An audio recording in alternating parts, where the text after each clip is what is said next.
Budget के हवाले से most important topic business income. Businesses पे इस बजट का क्या इम्पैक्ट है और कौन सी वो चीज़ें हैं। हमने अपनी इंट्रोडक्टरी वीडियो में बताया था कि ये बजट थोड़ा सा टाइटनिंग मेजर्स ले रहा है उन लोगों के अगेंस्ट जो कि टैक्स नेट में नहीं है, जो रजिस्टर्ड नहीं है। वो टाइटनिंग मेजर किस तरह से लिए जा रहे हैं, इसको समझने के लिए आपको बिजनेस इनकम को समझना पड़ेगा।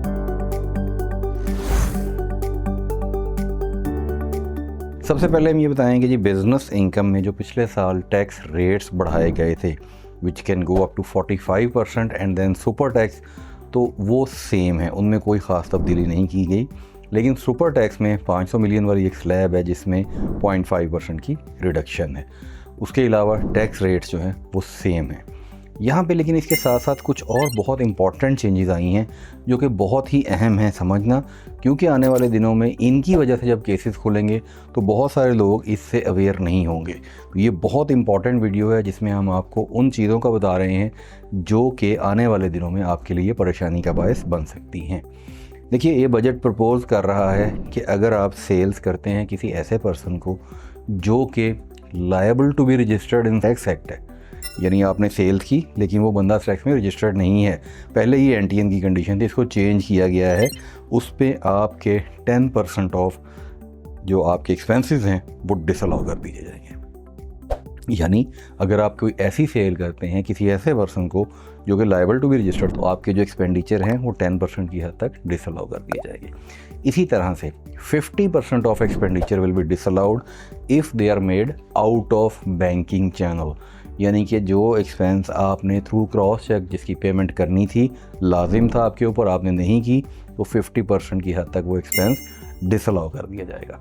इसी तरह से एसेट्स में, कैपिटल एसेट्स में डेप्रिसिएशन का आपको क्रेडिट नहीं मिलेगा अगर आपने वो एसेट परचेज़ करते हुए विदहोल्डिंग टैक्स नहीं काट के जमा करवाया। तो ये भी एक बड़ी इंपॉर्टेंट चीज़ है कि कैपेक्स नेचर के जो एक्सपेंडिचर हैं, कैपिटल एक्सपेंडिचर हैं, कोई एसेट आप परचेज़ करते हैं, बिजनेस एसेट, और उस पर आप विदहोल्डिंग टैक्स नहीं जमा करवाते तो आपको उसका डेप्रिसिएशन अलाउंस नहीं मिलेगा। इसी तरह अमोर्टाइजेशन में एसेट की जो लाइफ है वो 25 ईयर से घटा के 15 ईयर कर दी गई है। कुछ और भी इसी किस्म की चीज़ें हैं जो कि बिज़नेस में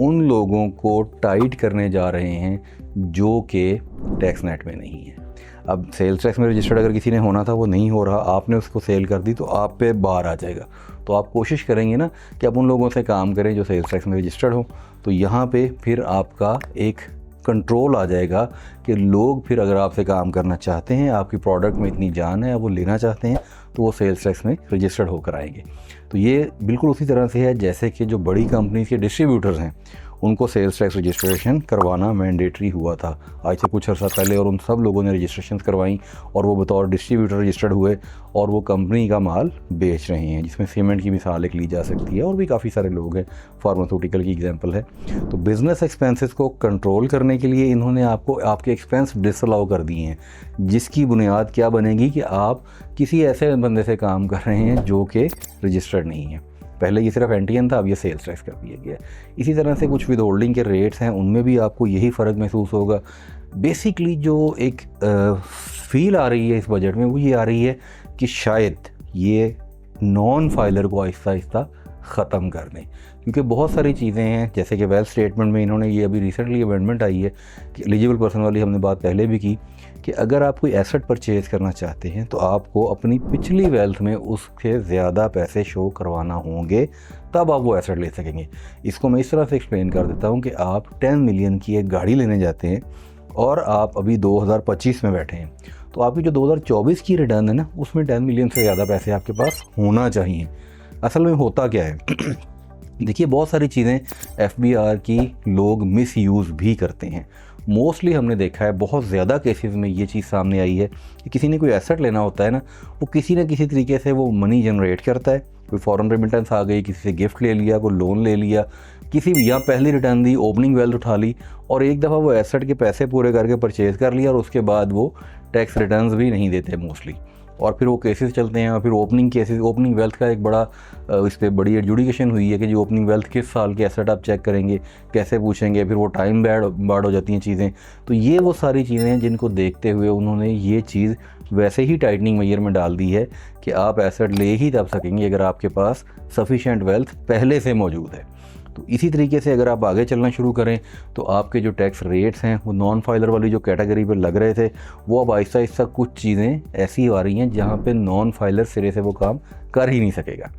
तो बिज़नेस के हवाले से जो एक्सपेंडिचर की डिसअलाउंस है ये बहुत इंपॉर्टेंट है, इसको बड़ी डीपली देखना पड़ेगा क्योंकि हर बंदे ने टैक्स रिटर्न फाइल करनी है। और पर्टिकुलरली एक कैटेगरी ऑफ टैक्स पेयर है जो कि ये पहला साल है जो कि अपने आप को प्रेजेंट करेगी for total audit, that are exporters. Exporters आज से पहले आप जानते हैं हमेशा फाइनल टैक्स रिजीम में रहे हैं और वो अपना प्रॉफिट्स भी ज़्यादा शो करते थे, बुक्स ऑफ अकाउंट्स भी उस तरह प्रेजेंट नहीं करते थे, ऑल्दो मेंटेन करते थे। लेकिन अभी ये होगा कि और ये वाली जो चीज़ें हैं ये सबसे ज़्यादा हिट भी उन्हीं को होंगी बिकॉज उनकी जो सप्लाईज़ हैं बहुत सारी चीज़ें ऐसी हैं जो कि वो अनरजिस्टर्ड पर्सन से ख़रीदते हैं,